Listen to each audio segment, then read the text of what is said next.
In any city, in any country, go to any mental institution or halfway house you can get yourself into. When you reach the front desk, ask to visit someone who calls himself the holder of the end.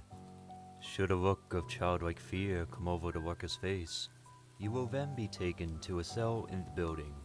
It will be in a deep hidden section of the building. All you can hear is the sound of someone talking to themselves echo the halls. It is in a language that you will not understand, but your very soul will feel unspeakable fear. Should the talking stop at any time, stop, and quickly say aloud, "I'm just passing through. I wish to talk." If you still hear silence, flee, leave. Do not stop for anything. Do not go home. Do not stay at an inn.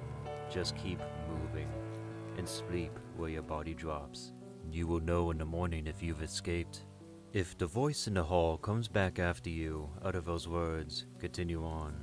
Upon reaching the cell, all you will see is a windowless room with a person in the corner, speaking an unknown language and cradling something. The person will only respond to one question: what happens when they all come together? The person will then stare into your eyes and answer your question in horrifying detail. Many go mad in that very cell. Some disappear soon after the meeting, and a few end their lives. But most do the worst thing. They look upon the object in the person's hands. You will want to as well.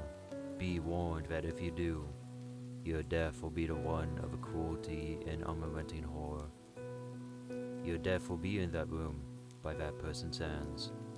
That object is number 1-538. They must never come together. Never.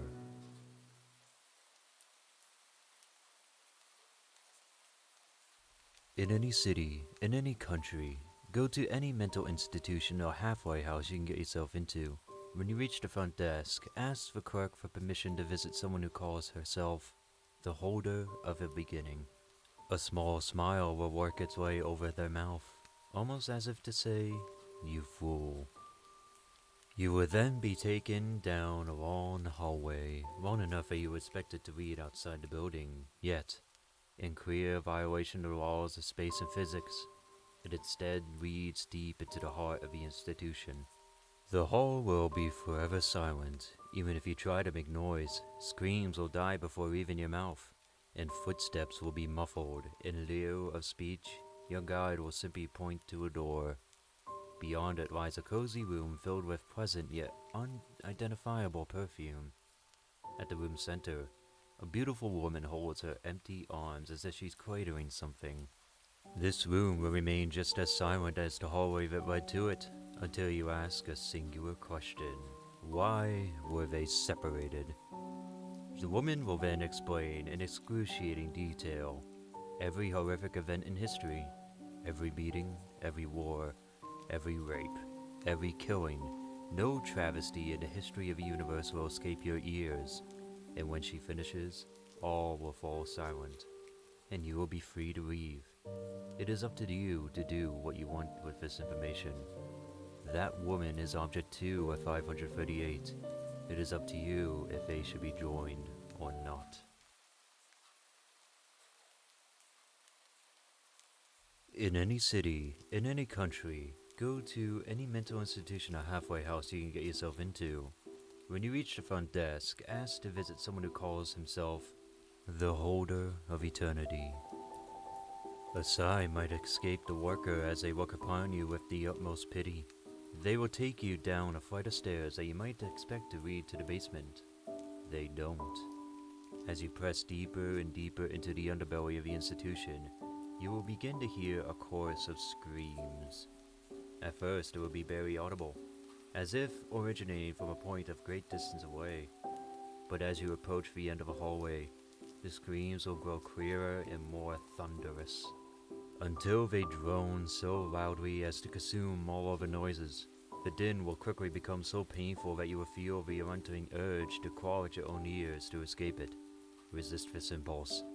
The worker, stoically enduring the cacophony, will show you a door. As swiftly as they can, they unlock it and run, leaving you alone in this cramped, dark hallway. This will be your last chance to run. If you decide to continue, open the door. The piercing wail will then end abruptly, leaving your ears ringing. The room you will enter will be coated in an almost tangible darkness that consumes all but the far wall. Manacled to that wall is an emaciated figure covered in raw rashes. He will stare directly at you with a maniacal grin plastered on his face. Seemingly undisturbed by his festering wounds and a scalpel rammed into his chest, the only way to save yourself from this man's dark designs is to ask, who created them? He will cackle in a manner befitting the death throes of an animal. Before responding, his will be the most horrific tale you ever heard. Beyond such primitive concepts as pain and death, it will delve deep into the very essence of evil. Those of the weak mind would go mad hearing it. When he finishes, it will be up to you to release this man from his terrible burden. Remove the scalpel, and he will shudder once in agony before falling, silent, forever. That scalpel is object 3 of 538. It is up to you if the rest should be protected or destroyed.